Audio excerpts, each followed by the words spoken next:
Well, we are the Frueh family, Mike, Sarah, Andrew, and Katie.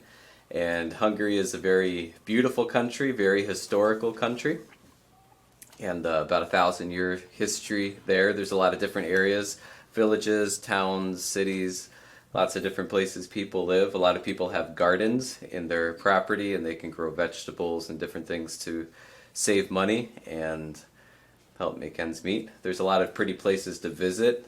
This is a mountain near our home where we are right now, and Sarah and I enjoy getting out there sometimes when we have time to see some of the scenery around Hungary. They enjoy food. Food is a big part of their life over there. They love church fellowships, and one of the men in the church, Tibor, made breakfast every Sunday while we were there. That was really neat. Bread with lard is kind of a traditional food, survival food over there. We don't eat that. There's potato dumplings, lots of different things that are really good. We've spent about 3 years with Lighthouse Baptist Church in southwestern Hungary, and Gideon and Yoli Ola are national Hungarian church planters. This is their church family, and we help them out with different areas of the ministry while learning the language. Sarah spent a lot of time helping train the teachers in the church how to teach children and develop a curriculum, and learn how to develop a devotional program for the kids, and the ladies of the church really appreciated her involvement in that. Daniel and Attila, those two young men, got saved about 3 years ago, and then Dominique was reached through Vacation Bible School, and those four kids are the core children's group there at the church. They love Andrew as well. We also spent a lot of time working with the teen group in the church. We spent a couple times a month having an activity for them and having fellowship time for them. That it's difficult for kids over there to find quality young people to hang out with, so that was really important for them. We also were burdened to put together different service and ministry activities that they could participate in, and just to see them take steps of faith and see God use them in different areas of ministry. That was really neat to see their attitude toward that. We did Vacation Bible School and visited in people's homes. We took missions trips. We did just different practical things around the church at church banquets. And we did a missions presentation every year. The kids put together a presentation on a missionary or a particular mission field. They enjoyed being involved in that. We also put together this devotional book where they could write down what God taught them in their devotions and what they were going to do about that, and quite a few of them, several of them, took that pretty seriously, and it was neat to see some of the things that they would write down that God taught them just in their everyday devotional life. That was really encouraging, and most of those young people really want to serve God with their life. A lot of them come from unsaved families, but they have a lot of potential. They had a great spirit toward everything that we did with them.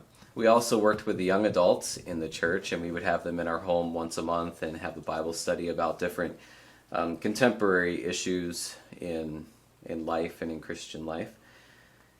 So do pray for the young people in the church there. That is the future of Hungary, and one of the things that I'm most excited about when I think of Hungary is just the attitude that a lot of those young people have towards serving God with their life, and I believe that God is going to use that in a powerful way in the future. Sarah spent time working with the ladies in the church, and she helped encourage the church ladies how to put together a nice outreach activity and have decorations and invitations and things like that. And the ladies really had a good time with all of those things as well. Music ministry was a big part of what we did. We put together a concert program, evangelistic outreach for Christmas and Easter, and we didn't have a lot of people from the community come to those, but we had a lot of people's friends, family members, and personal contacts, and that was one of the only times those folks would ever hear the gospel. So it was a good opportunity for that. And we went to a nursing home once a month, and Pastor Gideon led a service there as well. And a lot of what we did was just one-on-one spending time with people. Fellowship is a really big thing in Hungarian culture, helping people out at maybe their rural property like this, or going over to people's homes, having people in our home. That was a really big deal. And the Lord gave us an apartment about a minute walk from the church there in Nagykanizsa. That was a blessing, and we were able to have lots of folks over. Sarah was able to have discipleship meetings with Henny, Aggie's mother, and just lots of different opportunities in our home. And it was a really special thing for the Hungarians, just the fact that we opened up our home to them and wanted to spend time with them there. We're praying that God will give us a place like that in the future in the city of Budapest where we can minister to folks as well. And everybody really enjoyed meeting Andrew when he came along as well. And we had a lot of sweet times of fellowship with the church people in that church there. Vacation Bible School was the biggest outreach time of the year in the summer. The church there put on the program in the middle of a 10-story apartment building complex, and it was one of the best ways to introduce the community to the church and our message to the gospel and have them understand who we are. And we put together a format where each of the young people in the church could have their own team of 5 or 6, 7 kids, and they could get to know them throughout the week. And a lot of the young people really took that seriously and really threw themselves into that week, and it was neat. We had a couple men in the church, like Tibor here, would take off work for that week to be a part of it, and just to see a majority of the folks in the church involved in ministry that way, that was encouraging to me to see. And a lot of the same kids came back year after year.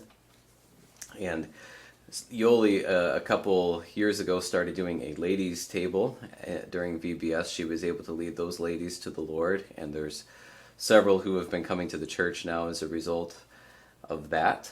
And David, Gideon's son, did a teen outreach during those weeks as well, and quite a few of those teenagers trusted Christ. They had never been in a church service, most of them, or heard a gospel message like that before.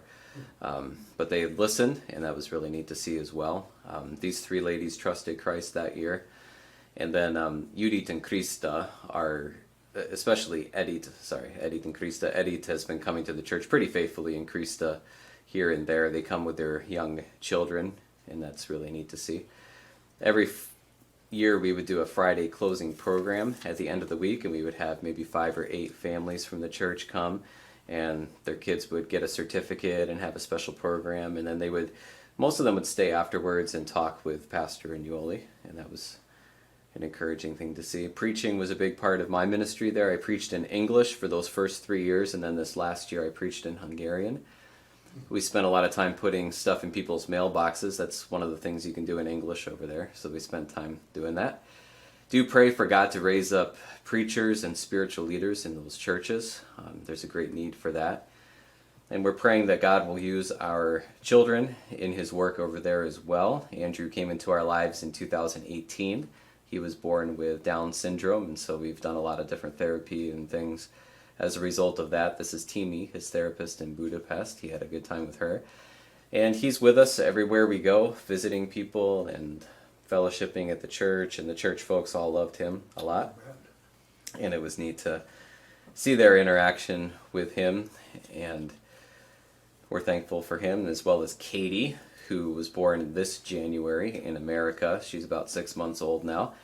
And do pray for our children. They grow up on the mission field in the midst of that ministry, and they're a part of our ministry as well, as long as they're in our home there. And they face a lot of unique challenges with that.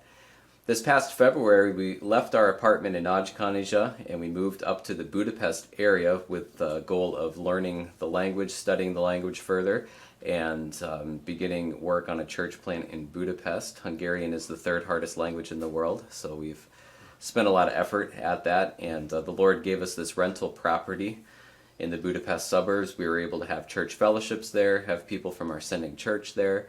That was really special, and the lady who rents it to us is a really nice Reformed lady, and she's done a lot of really nice things for us in that place. Andrew enjoyed being in Budapest, riding the bus and going to the park, meeting other kids, and one of his highlights was going to the petting zoo there in Budapest. They have, I think, one of the biggest petting zoos I've ever been in, and he enjoyed that a lot. The Lord allowed us to partner in the Budapest area with Independent Baptist Church of Dunakeszi, and the Lord also provided a couple ladies from our home church. Clara was one of them. She was with us for about 10 weeks, and then Emily came for about 5 months, and they helped work with Andrew in our home and helped do cooking and different things for us so that Sarah could go to language school full time. She really wouldn't have been able to do any of that if those ladies hadn't come and helped us, and they had a huge impact on our ministry there. And the church family we were with this past year, it's just a little independent Baptist church, but they were really kind and they let us get involved in all the different aspects of ministry there. And they only spoke Hungarian with us, and they let me preach in Hungarian. That was a huge blessing and advantage as well. And they were really patient with that. And I know our language ability really improved through that experience, and I'm thankful for just Hungarian men who were willing to let us work together with them. That's a really important thing over there. They all really enjoy Andrew's involvement there as well, and we're thankful for that opportunity. Budapest is a city of about 2 million people, and there are 23 districts in the city. It's a very historical city, and we're looking at targeting that in the future in our church planting endeavor. We'll be partnering a little bit with this church here in Dunakeszi with Pastor Ervin Andrasik, and they're about 15 minutes away from where we're planning on planting the church. But it's a large city, lots of people live there. It's 80%, the country itself is about 80% Hungarian, so very kind of monolithic culture there. The 15th district has about 80,000 people in it. That's the northeast end of the city. That's kind of where we're headed, targeting, and there's a lot of 10-story apartment buildings there. We really need God to give us a place to live in there that we can base out of in ministry and just begin that church plant as we return in November. And we're praying that God will give us just key contacts in those buildings and be able to have Bible studies in people's homes and reach their neighbors and their friends and those kind of things. We really need God to open up doors like that. Most of those folks, the vast majority of those folks, have never heard the gospel or have any familiarity with that. And there really is a need for a strong gospel preaching movement there. The Catholic Church has been in Hungary for a long time. There's a Catholic temple in every little village, every little neighborhood in Hungary. The Reformed Church is there as well. It's about 17% Protestant, the country is. And then the Lutheran Church would be the most liberal Protestant denomination. They have lady pastors and so forth. And the pastor of the Lutheran Church in the 15th district there, she'll preach at the Baptist Union churches there as well. And they're all kind of one big, happy, confused family. And we're praying that God will raise up an independent Baptist church planting movement in that country of Hungarians who have convictions about those things and who have the hand of God on their lives and who want to be involved in that. We're looking forward to partnering with Hungarians as much as we're able to, and I do hope you pray for us, and we're thankful to be your missionaries over there in Hungary.